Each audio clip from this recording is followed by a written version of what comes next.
take a good look, but I don't think if it's going that fast, I probably won't get a chance. We just saw a split there go by a little bit. We found a phenomenon that is global, that is random, that is intergenerational, that happens in great frequency, something we never expected to see, that is goal-directed, that is done clandestinely, secretly, and that has as its goal ultimately an integration into the society on their terms, not on our terms.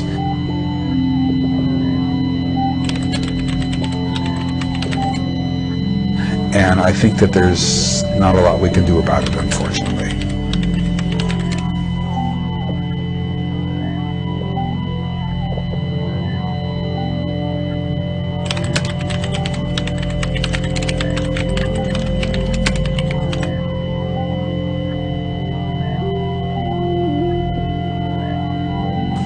You know, it's interesting that in the book of Genesis, the very first prediction of Jesus Christ is when God declares war on Satan in Genesis chapter 3. And he speaks that the ultimate redemption of man will come from the seed of a woman. And there's even a hint of the virgin birth. But that phrase is actually a contradiction in biology as well as grammar, but that's the term used. But most people overlook in that very verse, he also speaks of the seed of the serpent. And so it's clear that Satan has a role in this final climax that we're all heading to.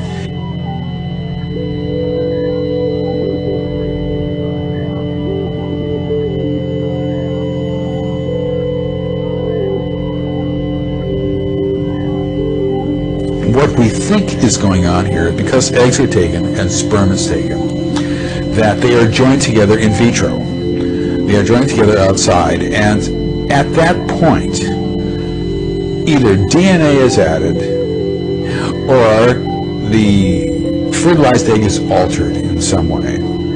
And when that happens, we posited that you're going to get a bell-shaped curve, that some are going to look really alien, some are going to look really human, and most are going to be in the middle. What we've also learned is that what they then do is take the DNA from one of these hybrid children and inject that into the embryo, and then you get a skewed bell-shaped curve where some of them look alien, a lot look in the middle, and a lot more look a lot more human. Then you take DNA from that generation and do the same thing, and you keep doing it over and over and over again until pretty soon you get hybrids that look very human. There's slight differences, but very human. And that is in fact what we have been seeing, much to our amazement and chagrin. But in contrast to stories from the ancient world which produced giants, sexual contact between aliens and humans is absent. Perhaps this time a different strategy is at hand. I now believe that this is a kind of integration program into the society. As a program, it is being done for a reason. It is goal-directed. It had a beginning, a middle, and it's got an end.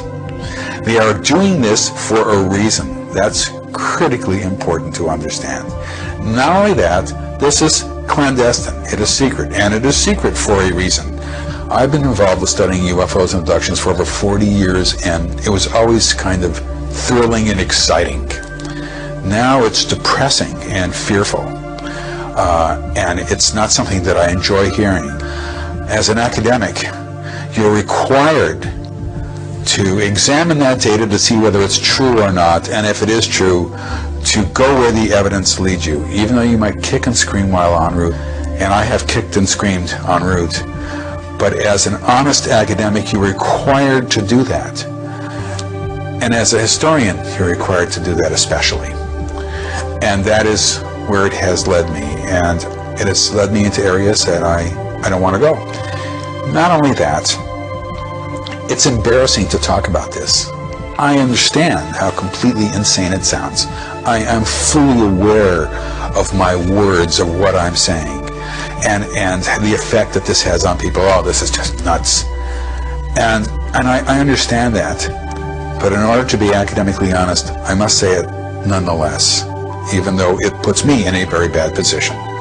I just wish that other people in the scientific community would at least learn a methodology of studying this phenomenon. They haven't done that, and it's not going to happen, from what I can tell. I mean, I can't tell the future, but the chances of that happening are very remote now, because we have looked at every conceivable kind of psychological explanation, and none of them fit. Lo estamos viendo en el FLIR. Es un objeto luminoso. Lleva rumbo contrario a nosotros, pero no nos deja. Está 2 millas atrás de nosotros.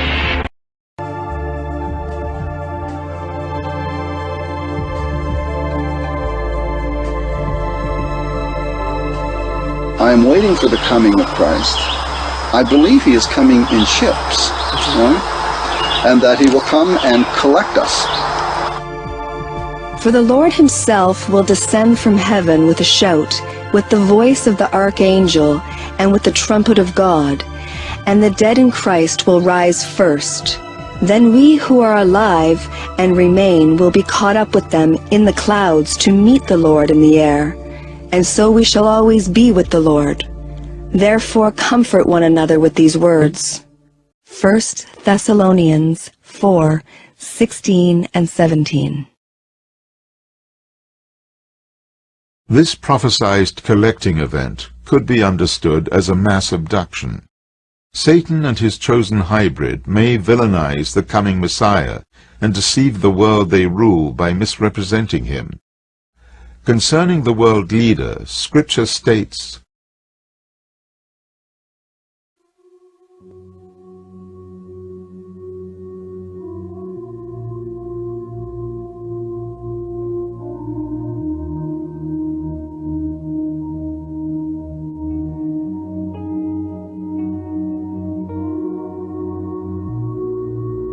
Some of the passages that puzzle me the most in the Scripture, it describes that the whole world is going to go to war against God. Now, I can understand the world rejecting God, I can understand the world not believing God, but somehow it's always been hard for me to visualize the world mustering its resources to go to war against God. And yet that's clearly what it says in Psalm 2 and a number of other places. But you know, suddenly I can begin to understand how this might happen, because there are many people that believe that there are already aliens among us conspiring with the government, whatever, and they visualize these as being the good guys. They're here to help us. They're here to give us advanced technology. There are people that really have this kind of attitude. One of the other procedures that people describe is a certain kind of staring procedure, where a person will say that they're being looked at, and I'll say, well, what do you mean being looked at? Do you mean they're just looking you over, you know? I'll say, no, he's looking at me very closely. And I say, well, where is he looking? Is he looking? These are purposely misleading questions. Is he looking at your abdomen? Is he looking at your stomach? Is he looking at your knees? You know, where's he looking? No, he's looking at my face. I say, well, is he looking at, you mean your chin? He's looking at your chin?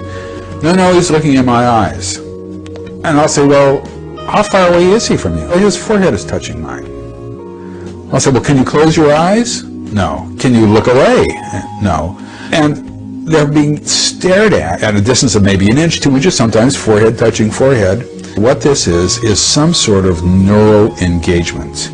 And people can see and imagine things that are going on in their brain practically. They can almost understand which neurons are being innervated as they're hooking into the optic nerve and using that as a conduit to go into other neural pathways and innervate specific anatomical sites within the brain. People see images in their mind when this happens. They will see images of horrible events, catastrophic events happening, the earth breaking into, nuclear war, a meteor hitting. In this imaging that they're going through, they will have a job to do or tasks to do. Now, the reason I could think this is because there were other kind of neurological events that were happening to them that they kept describing these, where they would have to sit at a council and perform certain tasks almost electronically, or have to do something with their eyes. They would have to look at a specific situation and change it with their eyes, or there were all sorts of things that they had to do, all of which had something to do with neurology.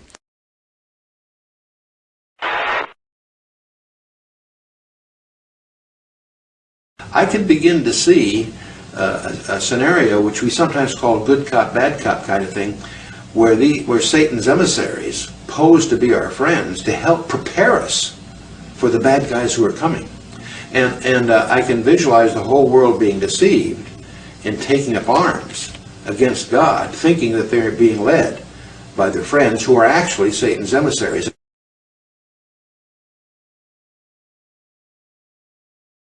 Eventually, they began to talk about how in the future they would have these certain tasks to perform, and they had to make sure that they performed these correctly.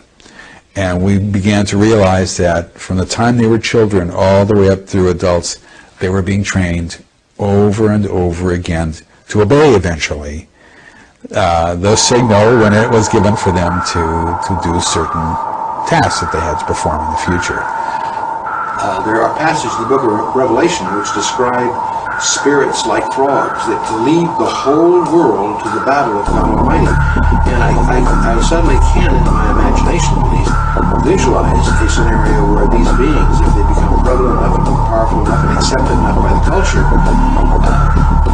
getting the culture to take up arms against the second coming of Christ. And that could be what the Bible also seems to call the great lie, because the Scripture does say that God has set this illusion that they will believe the lie, not just a lie, not just a deceit. There's apparently a specific, gigantic deceit that's going to be involved.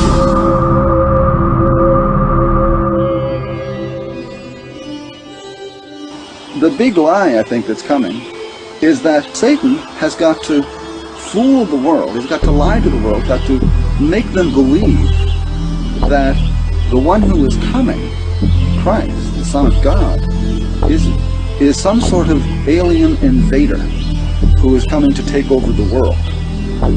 And so making him seem like an alien invader will make it very easy to get the armies of the world and the governments of the world in line to defend the world against such an invasion. Our differences worldwide would vanish if we were facing an alien threat from outside this world. Why would the armies of the world fight Christ when he came, right?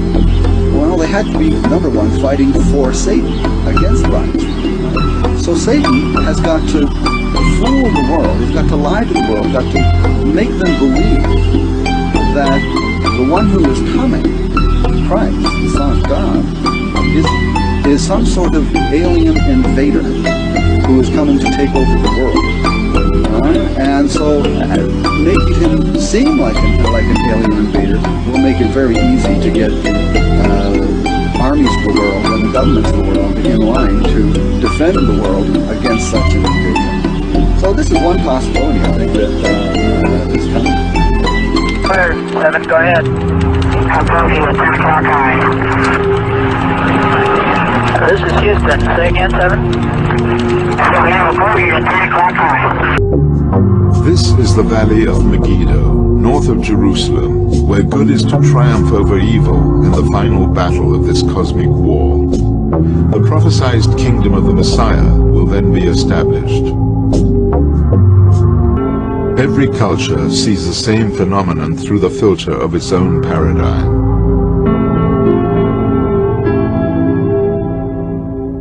However, the Bible presents us with a reality that spans all civilizations, in which the angels of God are here on earth, and their influence is unmistakable.